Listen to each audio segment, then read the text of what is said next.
Selamat pagi, siang, ataupun malam untuk maghrib. Saya Shana Wardani akan menjelaskan bagaimana nomor 2. Jadi di sini kita pakai dataset image dari Overhead MNS AST. Ini tuh klasifikasi objek-objek. Kalau saya NIM genap itu dapat yang ship sama helikopter. Jadi di sini kita pertama ada import datanya dulu, import library, habis itu kita import data.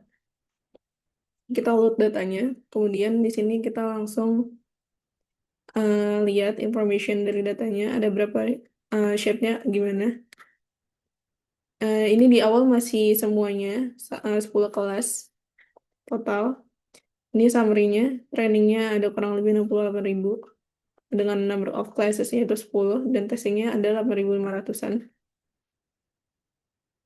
Kita kemudian nanti akan memakai yang ship sama helikopter di nomor 2 sama 7. Ini contoh overview datanya, kurang lebih seperti ini gambarnya.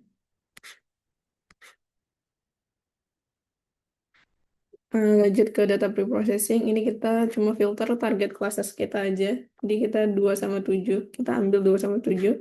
Kemudian kita relabel ke 0 sama 1. Biar nanti model ini akan mengenali dia sebagai data, maksudnya biar gak dikenal sebagai data dengan kelas 10. Soalnya kalau misalnya 2 sama 7 itu nanti dia kenalnya 0, 1, 2, 3, 4, 5, 6, 7, 8, 9, 10 gitu. Terus ini ada visualisasi class distribution, jadi si shapes-nya ini lebih banyak datanya. Terus kita normalisasi dengan awalnya tuh dia 0 sampai 255 rentangnya, terus dinormalisasi jadi 0 sampai 1 untuk mempermudah modeling nanti. Sama ini kita ada train validation split, jadi kita splitnya tuh train 90%, validationnya 10%. Terus ini kita reshape ke awalnya 28 kali 28, kita reshape ke 28 kali 28 kali 1 untuk memenuhi format requirement buat convolutional autoencoder ini. Langsung lanjut ke baseline model. Ini sebagai acuan yang dilakukan sebelum kita melakukan improve. Jadi di sini dasarnya. Yang digunakan adalah convolutional autoencoder. Jadi autoencoder ini adalah tugasnya itu merekonstruksi kembali gambar input menjadi gambar yang semirip mungkin dengan gambar aslinya. Jadi arsitektur ini dibagi antara dua bagian, yaitu encoder sama decoder. Encoder itu untuk kompresi citra, jadi representasi yang lebih kecil. Sementara kalau decoder itu untuk ngembaliin ke citra semuanya, ke gambar semula. Sesuai ketentuan soal, di sini kita latent space yang digunakan itu 128. Di seluruh informasi harus kita rangkum ke 128 dimensi tersebut. Untuk proses training kita juga menggunakan MSE sebagai loss function sama optimizer Adam. Sama batch size-nya itu kita pakai 32. Ini ada hasil baseline model evaluation-nya. Bisa dilihat di sini kalau misalnya training loss maupun validation loss sebenarnya turun cukup cepat pada beberapa epoch pertama dan mulai stabil tuh sekitar epoch 30.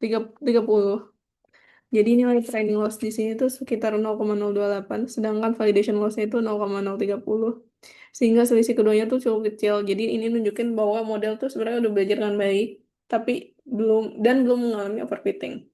Cuma karena kurvanya masih mulai plateau, jadi kita bisa simpulkan kalau misalnya kemampuan representasi model mulai mencapai batasnya. Makanya kita perlu improve. Nah, di sini ini hasilnya. Ini bisa dilihat kalau ini masih belum begitu mirip sama data originalnya. Sebenarnya udah cukup bisa dikenali, cuma masih ngeblur. Jadi detail-detail kecil kayak misalnya tapi objek atau tekstur itu malah hilang karena akibat rekonstruksi tadi. Karena akibat proses kompresi ke latent space. Jadi ini tuh nunjukin kalau misalnya baseline udah mampu nangkep pola utama gambar lah. Kita lanjut di sini kita parameter evaluationnya kita pakai SIM. Jadi dia SIM-nya tuh semakin tinggi semakin bagus. Kita di sini dapat SIM-nya 0,6097. Ini tuh sama aja menunjukkan tingkat kemiripan struktur yang masih berada pada kategori sedang. Jadi masih dapat ruang lah untuk kita meningkatin melalui improve model nanti. Lanjut di sini ke improve model. Jadi berdasarkan hasil baseline, kita melakukan beberapa improvement sama arsitektur kita. Jadi pertama kita ada nambahin satu convolution block pada encoder sama decoder biar modelnya itu bisa mempelajari fitur spasial yang lebih kompleks. Kedua, kita nambahin batch norm juga untuk bikin proses trainingnya itu lebih stabil sama lebih cepat convergennya. Terus kita pakai early stopping biar dia bisa berhenti kalau misalnya performa validasinya tuh udah nggak meningkat. Dan kita pakai reduce on plateau untuk menurunkan learning rate secara otomatis kalau misalnya modelnya tuh udah mulai stagnan. Untuk latent space kita udah biarin di 128 biar sesuai sama ketentuan soal.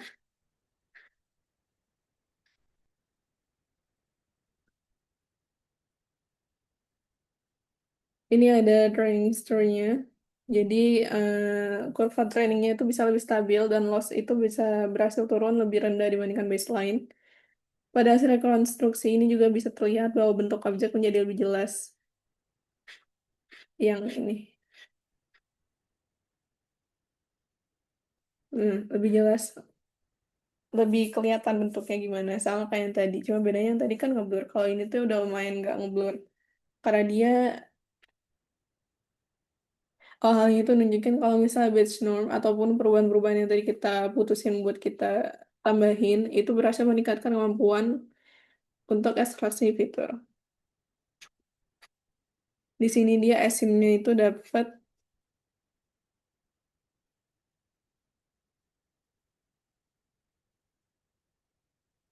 asimnya dapat 0,7764.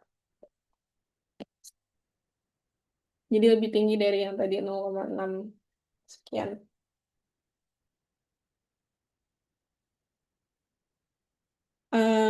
Karena di sini sebenarnya udah bagus, cuma dia masih sedikit kurang terlihat dengan jelas.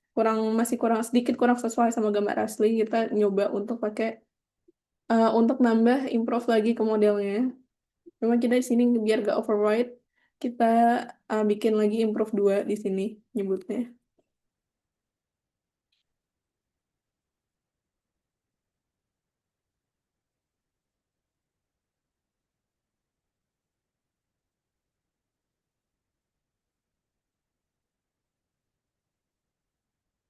Di situ kita ngelakuin perubahan yaitu loss function dirubah. Awalnya tuh MSE doang, jadi kita rubah pakai kombinasi MSE sama SSIM. Jadi dia MSE-nya tuh 0,5, SSIM-nya tuh 0,5 biar fair. Jadi kita nggak ada ngerubah arsitektur, cuma rubah ini aja. Dan ini learning rate juga diturunin jadi 0,0005 biar proses pembelajaran tuh jadi lebih halus sama lebih stabil. Lanjut di sini langsung ke evaluation-nya. Ini sebenarnya nggak beda jauh sama yang tadi improve 2. Jadi bisa kita lihat kalau misalnya training loss itu sama validation loss tuh sama-sama mengalami penurunan secara konsisten pada awal training. Kemudian mereka mulai stabil pas udah di EPO 60 sampai 70. Walaupun sebenarnya nilai loss ini kan nggak bisa dibandingin langsung sama model sebelumnya karena kita sekarang pakai kombinasi MSS sama SIM. Cuma pola convergennya itu bisa nunjukin kalau misalnya proses training kita itu lebih stabil tanpa indikasi overfitting. Ini nunjukin kalau misalnya penambahan SIM pada loss function juga nggak mengganggu proses pembelajaran model. Ini lanjut. Ini hasilnya. Sebenarnya nggak beda jauh lagi sama yang tadi. Mungkin ada improve dikit lah. Jika dibandingkan secara visual secara mata, hasil rekonstruksi ini tuh mungkin bisa terlihat sedikit lebih tajam dibandingkan baseline atau model improve 1. Kalau kita lihat by datanya, di sini asimnya dia tuh 0,7856, which is cuma beda kurang lebihnya 0,01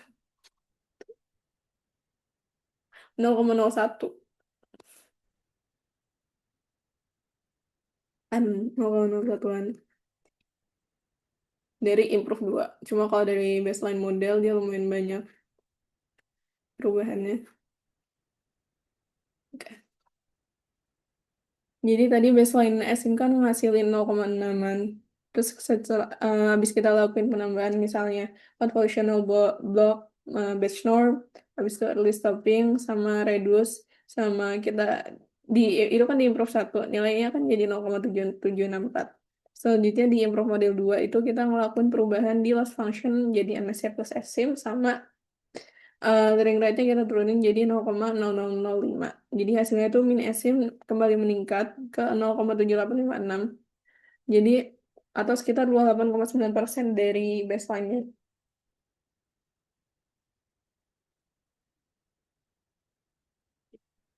Jadi hal ini tuh menunjukkan bahwa dalam tugas image related construction itu bisa menjaga struktur objek sering bisa menjaga struktur objek.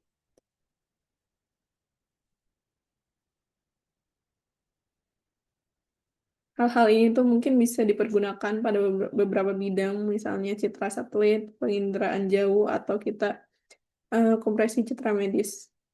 Dengan kesimpulan, seluruh improvement yang kita lakuin itu udah berhasil meningkatkan performa autoencoder. Jadi improve model 2 itu memberikan hasil yang paling baik antara baseline model sama improve 1. Dengan min SIM-nya itu 0,7856. Jadi kita bisa pilih improve model 2 ini sebagai final model pada penelitian kali ini. Sekian, terima kasih.